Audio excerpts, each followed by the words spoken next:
So, my nan. It makes me laugh. Okay, so my nan, lovely lady, so full of energy and life. As I said, she worked part-time as a chef, as a cook, in a canteen for Dow Getty's, this big factory in Wigston.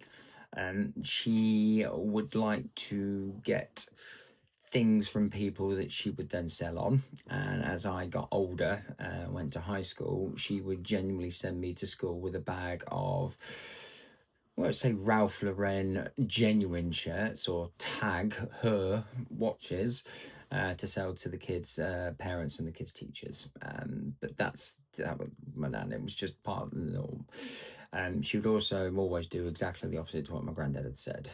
Now, my granddad, when we were grounded for being naughty, grounded meant grounded. I'm talking no TV, no games. We were allowed to read a book, and that would be for 2 weeks non-stop. The funny thing is, when Grandad was at work, Nan would let us watch TV and play with our toys and Star Wars stuff. And since Grandad came home, then books would go down. So they were two completely different people.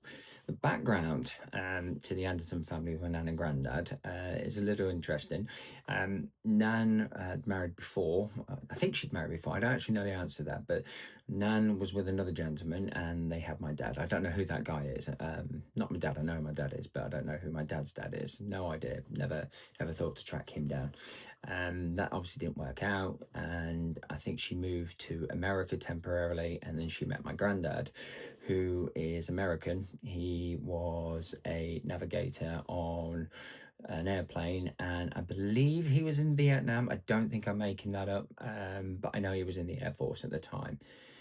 He was from Birmingham, Alabama.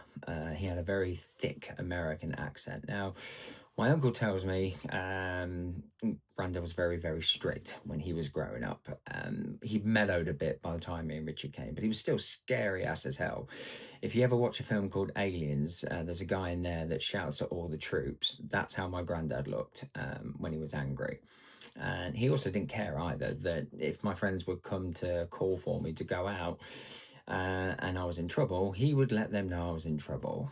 That boy ain't coming out. He ain't doing his homework. He ain't going out until that homework is done. He's got an A. Best impression of American accent there. My granddad was also black, which my uncle tells me a story that they had to move from America to England because of black man with a white wife, and then my uncle, and they got him out of America because of the death threats they used to get. So my uncle tells the story that they got him to England for safety and put him in an all-white school where he was bullied anyway. So it's horrible. Obviously, it's disgusting, but the way my uncle tells it, I guess it's the way you tell the jokes. It's a lot funnier the way my uncle tells it. And my uncle, I'm going to get into it at some point, and my auntie Sandy, because they were my surrogate mum and dad's growing up, and my uncle is one of the most funniest people that you will ever speak to, and he's also cool, and I've always tried to model myself on him because he's just cool, absolutely cool. But now our childhood is being mapped out for us. We've got Nan and Grandad, we've got my uncle, eventually Sandy would come along, and that's how our lives would pan out for the next several years until we grew older. It was fun. It was lots of fun. We had a great childhood. We were broke. We lived in a masonette. We were broke. We had no money. It was a council flat. But we never knew that as kids. We never, ever, ever knew that we were broke. And Nan and Grandad always made Christmas special for us. And we never, ever knew anything about money.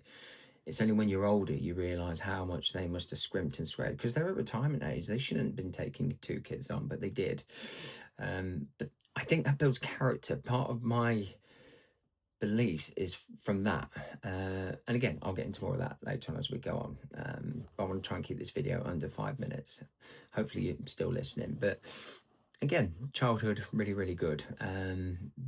But we're going to be coming to some bad stuff. It will get better. There will be some light-hearted stuff, but we're going to be coming to some more serious sides of what cancer means to my family.